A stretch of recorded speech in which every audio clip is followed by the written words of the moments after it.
목사는 자기 이야기를 하면 안 돼요. 강단에 서는 순간은 언제나 하나님의 말씀을 전해야 됩니다.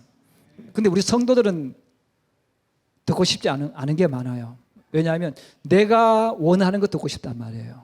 그런데 하나님은 내가 듣고 싶은 말씀도 있지만 하나님의 뜻과 계획을 전해주시는 거예요. 그래서 때때로는 그 말씀이 시대적으로 맞지 않을 수도 있다.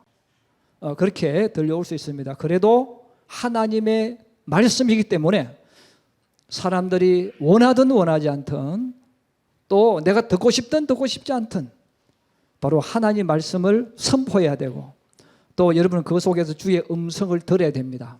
이게 축복이라는 거예요. 특별히 오늘 이 말씀은 우리 학생들 오늘 왔죠. 청년들하고 결혼하지 않은 우리 청년들 한번 손 들어봐요. 남자들만.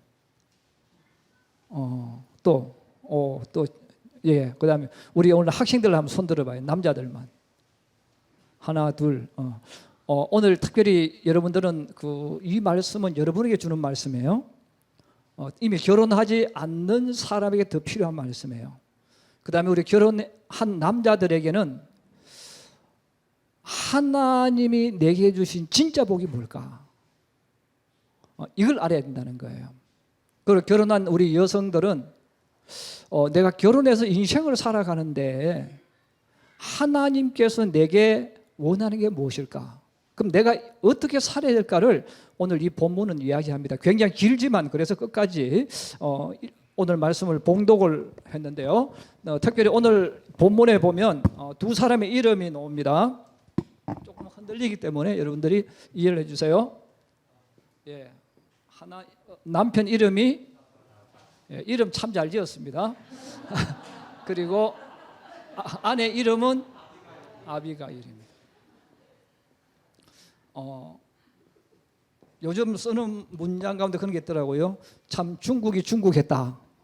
그 말처럼 역시 나발했구나. 이렇게 성경에 나오는 인물이 나발인데, 근데 우리 아비가일이라는 이 여성을 보면 남자 때문에 인생을 망쳤다가 남자 때문에 축복을 받는 사람이 이 아비가일입니다. 그리고 이 나발은 축복을 받았는데 축복을 잃어버리는 거예요. 먼저 우리가 이 아비가일에 오늘 집중적으로 맞추어서 우리가 말씀을 함께 나누게 될 텐데요. 우리가 그러면 이 아비가일은 결혼을 하게 되는 거예요. 자, 결혼을 하게 되어졌기 때문에 아내가 얼마나 중요한가, 우리 남자들에게 있어서는 결혼이 얼마나 중요한가를 이야기해 주는데 우리 성경 한번 좀 찾아보십시다. 잠언 14장 1절입니다. 우리 하나님 말씀 잠언 14장 1절입니다.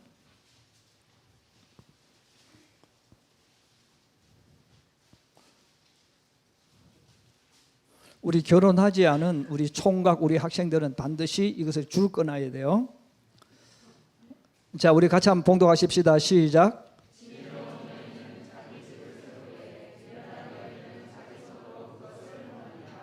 또 계속해서 봅니다. 잠언 19장 14절.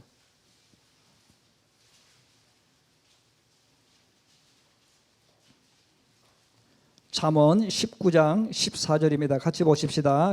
시작.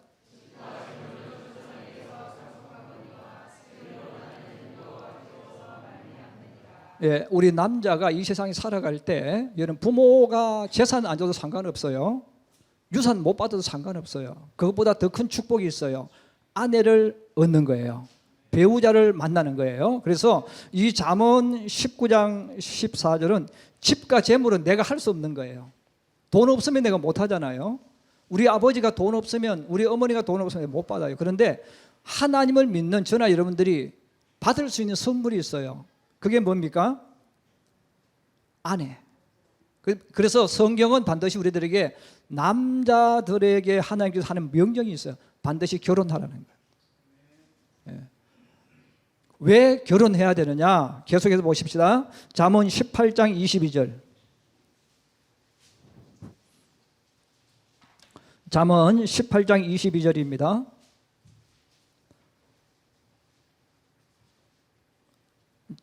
같이 한번 보십시다. 시작. 할렐루야. 우리 결혼해서 지금 사는 여러분들은 하나님께 복을 받은 사람입니다. 믿으시면 아멘. 그 무슨 복을 받았어요? 아내의 복을 받은 거예요. 그래서 하나님께서 남자에게 복을 주시는데 남자가 받는 복 중에 제일 큰 복이 무슨 복이냐 하면 아내를 만나는 거예요. 그래서 오늘 우리 총각들 가운데서 우리 학생들 가운데서 요즘 TV나 신문에서 좋지 않은 방송을 많이 하는데 그게 뭐냐, 결혼하지 마라, 인생은 혼자 즐기라. 그래서 자꾸 독신을 이야기하는 것들 굉장히 많아요. 성경적으로 보면 그건 저주예요, 남자들에게. 그럼 남자만 저주겠어요? 여자들이 저주예요. 그런데 여러분 TV나 신문 방송 같은 데서 너무 그게 많이 나와요. 많이 나와서 요즘 우리 예수 믿는 부모들도 그래요. 나 결혼하지 마라 그래요.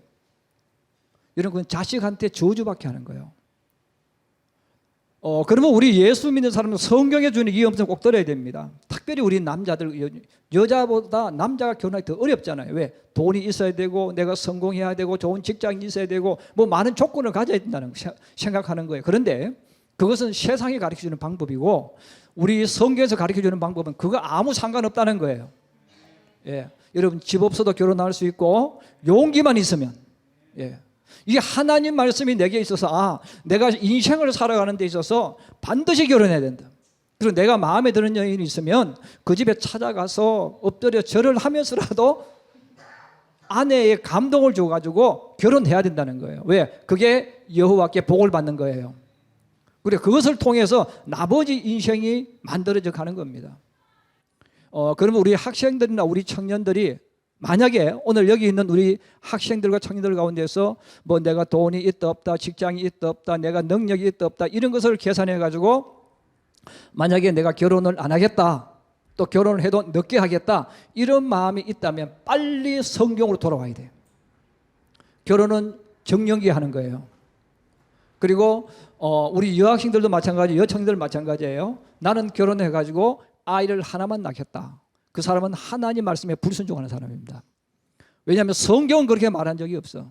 성경은 하나님이 사람에게 주신 최고의 축복을 이야기할 때 생육하고 번성해서 땅에 충만하라 그랬어요. 그리고 자식들 둘, 셋, 넷을 낳아 경쟁을 시켜야 돼.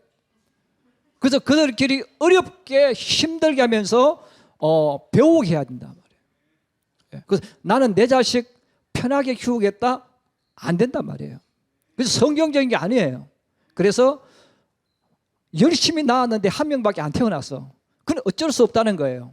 그런데 내가 스스로 머리를 굴려가지고 장깨를 굴려가지고 힘들게 안 하겠다고 해서 자식을 일부러 안 낳는 사람은 안 된다는 거예요. 그래서 우리 학생들과 청년들은 시대가 어떤 말을 하든 여러분들은 이제 앞으로 낳아야 될 사람들이니까 그래서 여러분들 나는 최소한 3명, 4명 낳겠다. 우리 학생들, 청년들 아멘. 우리 여학생들도 세상에서 TV에서 가르친다고 해서 나는 하나만 낳겠습니다. 그러면 하나님이 말씀하기를 불순종하는 거예요. 하나님은 생육하고 번성하라 그랬어요. 물론 제가 이런 말하면 여러분 인기 없다는 거 알아. 원하지 않는 대답인지 알아요. 그러나 성경 말씀이요. 그래서 여러분들이 결혼할 때는 아이를 많이 낳아. 예. 예. 그래서 많이 낳으면 낳을수록 그 아이들은 경쟁이 아주 치열해져 가지고 그 아이들이 세상 어떤 곳에 갖다 놔도 밑바닥부터 기어 올라갈 수 있습니다.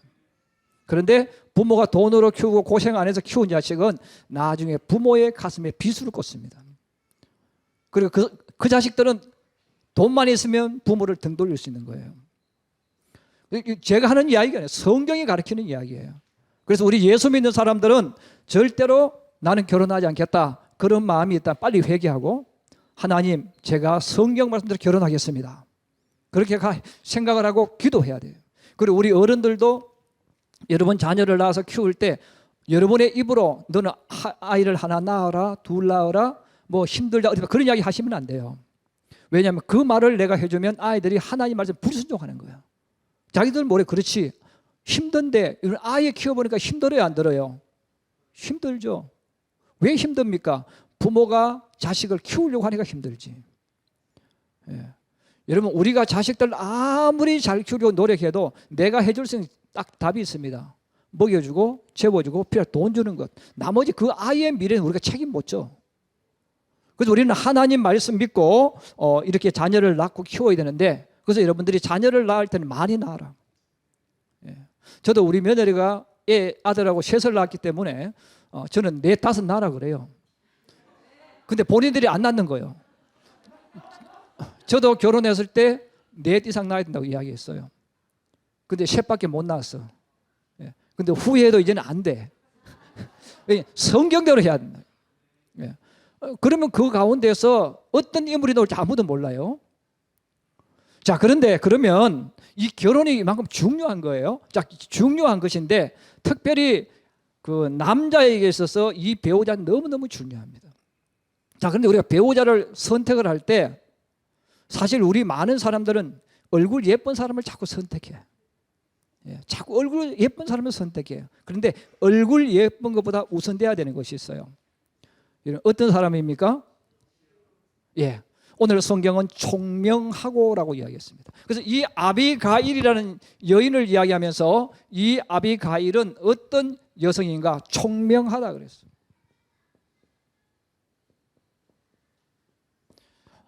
그리고 일반 사람들이 가지기 어려운 것 하나 더 가졌어요. 그게 뭡니까? 용모가 아름답다. 근데 여러분, 용모가 아름답다는 것은 얼굴만 아름답다고 말하는 것이 아닙니다. 그가 가지고 있는 이 내면적인 아름다움, 인품과 생각과 가치관이 아름답다는 거예요. 자, 그래서 이 아비가일은 총명하다. 그는 이 잠언서를 통해서 보면 지혜로운 것이고, 또 이 지혜라는 단어를 우리나라 말로 번역하면 슬기롭다로도 할 수 있어요. 슬기롭다, 지혜롭다. 그러면 슬기롭다, 지혜롭다, 총명하다는 뜻에 전체 공통적으로 그런 뜻이 있습니다. 분별력이 있고 통찰력이 있다. 예. 그래서 어떤 일을 하든 간에 본인이 분별할 줄 알고 옳고 그름을 분별할 줄 알고 판단할 수 있는 능력, 이게 지혜를 의미해요. 그래서 이 아비가일이라는 여인은 총명하고 총명한 것뿐 아니라 바로 내면적인 이렇게 아름다운 인품과 성격을 가지고 있는 여인이라는 거예요. 반대로 이 나발이라는 여인은 남자는 부자입니다. 자, 부자인데 오늘 성경은 말합니다. 악하다. 그래서 성경은 미련하다고 이야기했어요. 예. 이 반대죠. 그래서 이 나발은 돈도 많고 다 있습니다. 그런데 미련합니다. 그러면 자, 이것을 이야기하면서 왜 아비가일이 총명하다고 말하고 나발은 미련하다고 왜 이야기하느냐면, 오늘 우리가 성경을 보면 총명하다는 말은 무슨 뜻이냐면 감사할 줄 안다, 고마워할 줄 안다는 거예요.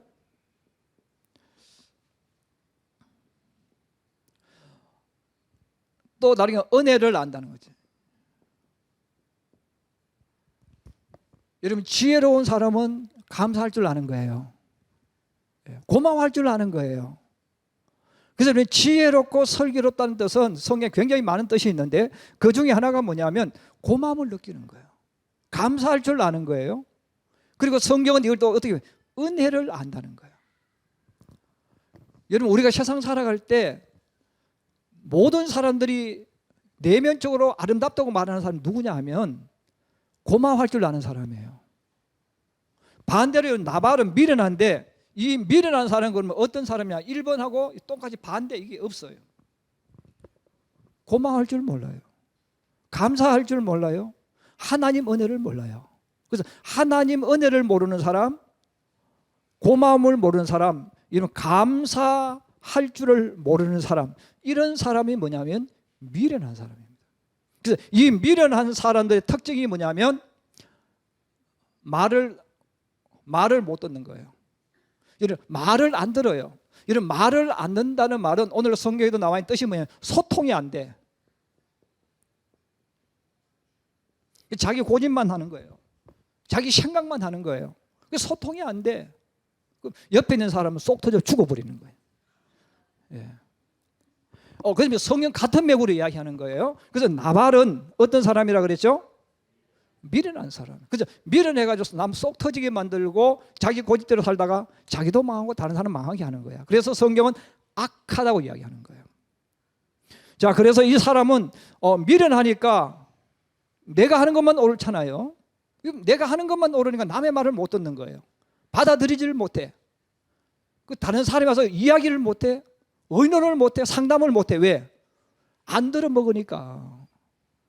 그 반대로 여러분 감사할 줄 알고 고마워하는 사람, 은혜를 아는 이 사람들은 왜 지혜로우냐 이거예요. 내가 은혜와 고마움을 알기 때문에 성경은 이 사람을 또 다르게 이야기하기 때문에 겸손하다고 이야기하는 거예요. 여러분, 겸손은 다른 사람을 높여주는 거잖아요. 그 듣는 거예요. 받아주는 거예요. 그래 소통이 이루어지는 거예요. 그 다윗이 도와줬는데 아비가일은 감사함과 고마움을 들어서 알고 있어요. 지켜줬기 때문에. 근데 나발은 들어도 뭐라고 말합니까? 어디 내가 누군데?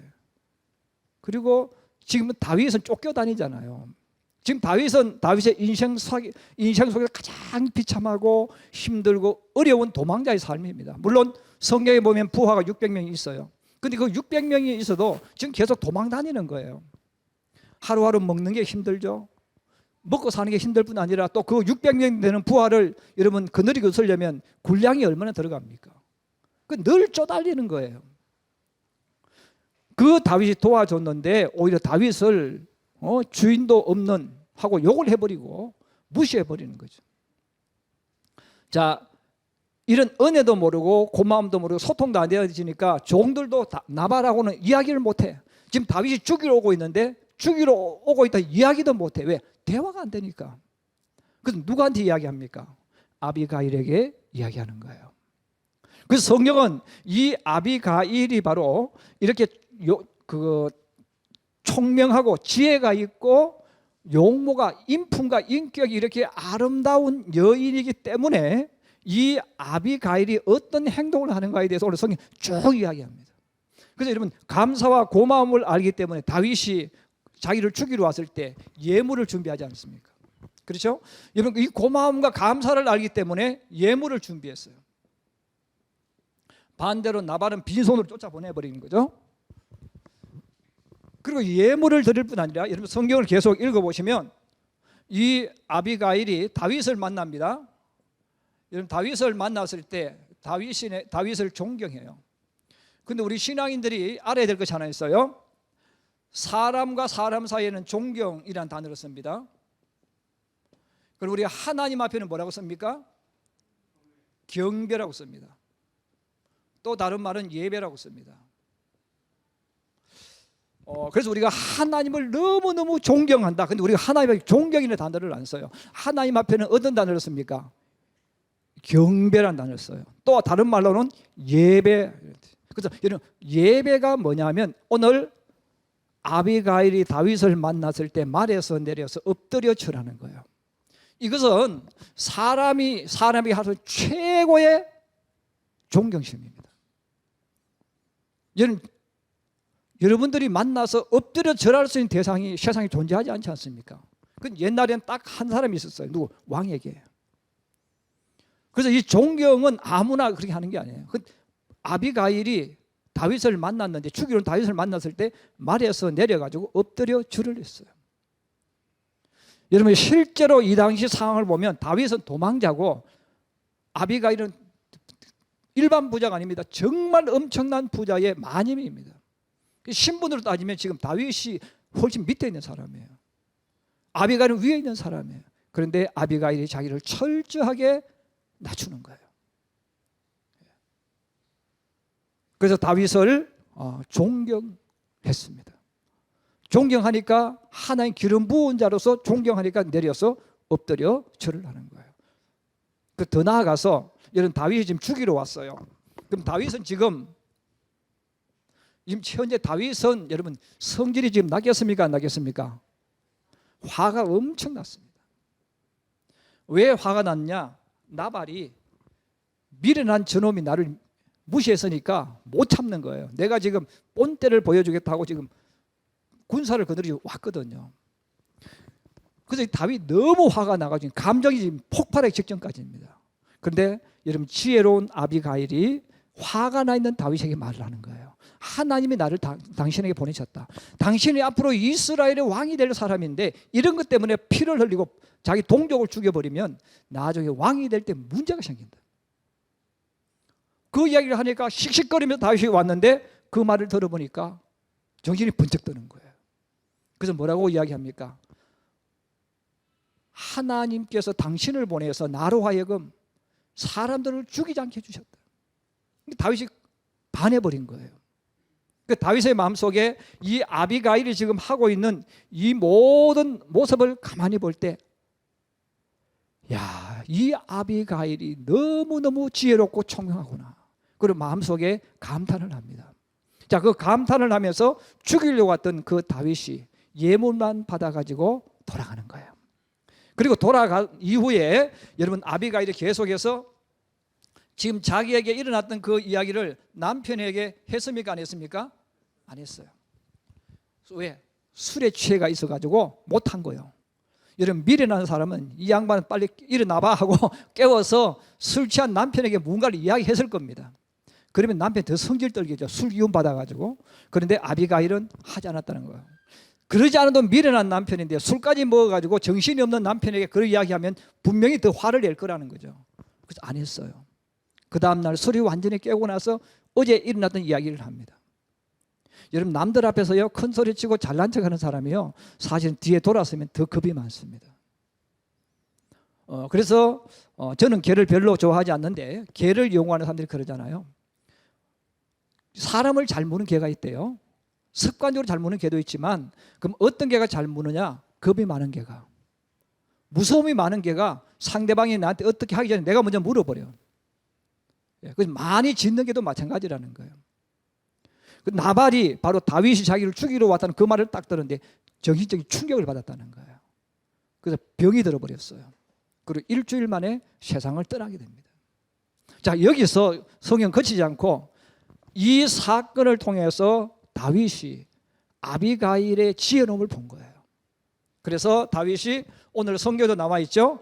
이 여섯 번째는 뭘 했다는 겁니까? 청혼을 했어. 청혼을 했을 때 여러분 아비가일도 다윗을 알아본 거예요. 보통 사람은 씩씩거리고 군사까지 거느리고 왔는데 우리나라 속담에 남자가 칼을 뺐으면 뭐라도 해야 되잖아요. 자기 체면이 있으니까. 근데 다윗은 체면을 안 따졌어요. 칼을 칼에 꽂았어. 예. 우리나라 사람으로 보면 남자가 칼을 뺐으면 무언가를 해야 돼. 체면을 보여줘야 되니까. 그 다윗은 칼집에 꽂았다는 거예요. 예.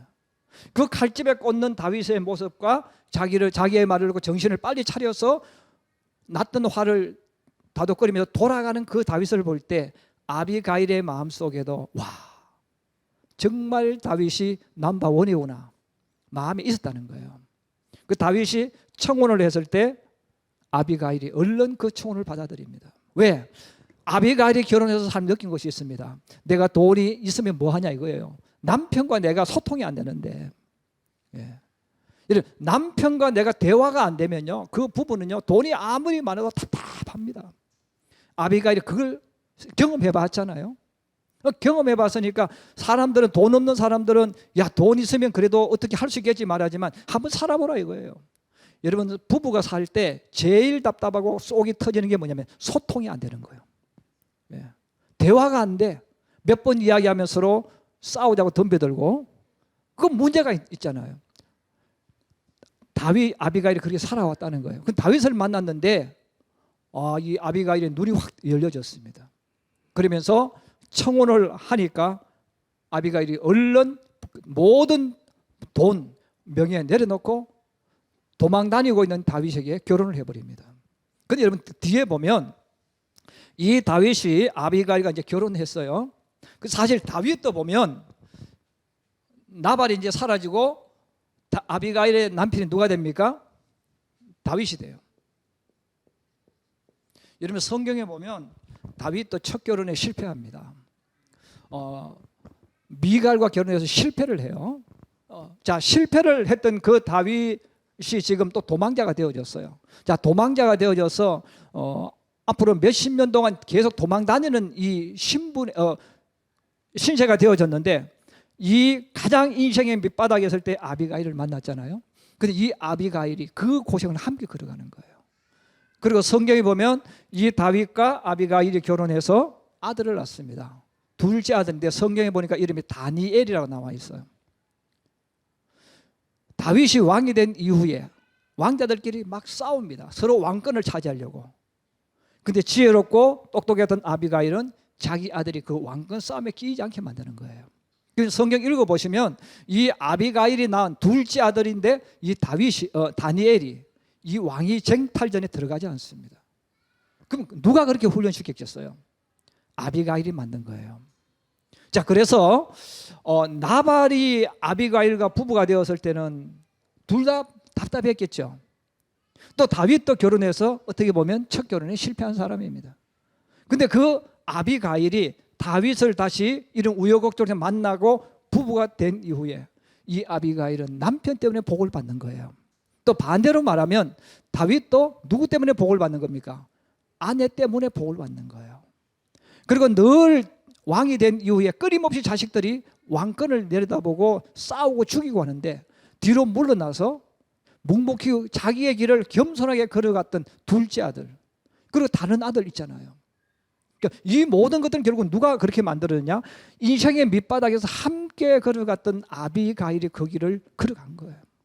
두 사람은 성경에 보시면 더 이상 이름은 안 나오지만 서로 가장 아름답게 인생을 서로 함께 걸어갔던 동반자가 되는 겁니다.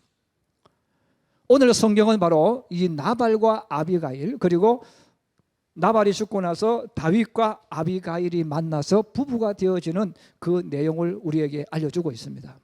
저는 오늘 특별히 우리 여성 성도들 꼭 부탁드리고 싶은 것이 있어요. 여러분, 잠언서를 많이 보시기 바랍니다. 여러분, 전도서를 많이 보시기 바랍니다. 저는 우리 성도들이, 여성들이 지혜롭기를 원해요. 그래서 요즘 자꾸 TV에서 가르쳐주고 이 하는 게 뭐냐면 자꾸 외적을 가르쳐주는 거예요. 사치하는 거 가르쳐주고요, 편한 거 가르쳐줘요.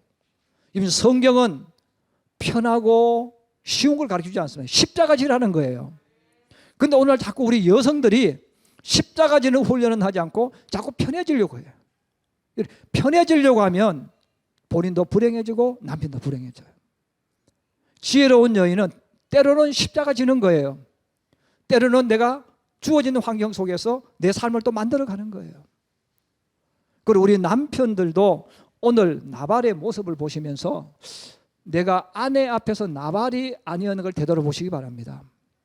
정말 내가 내 남편을, 내가 내 아내를 존중하고 내 아내가 어떤 말을 했을 때 귀를 기울이면서 서로 소통했는지, 아니면 그냥 내 생각, 내 마음 가지고 남편의 아내의 가슴을 그냥 답답하게 만들며 살아왔는지도 한번 되돌아봐야 됩니다.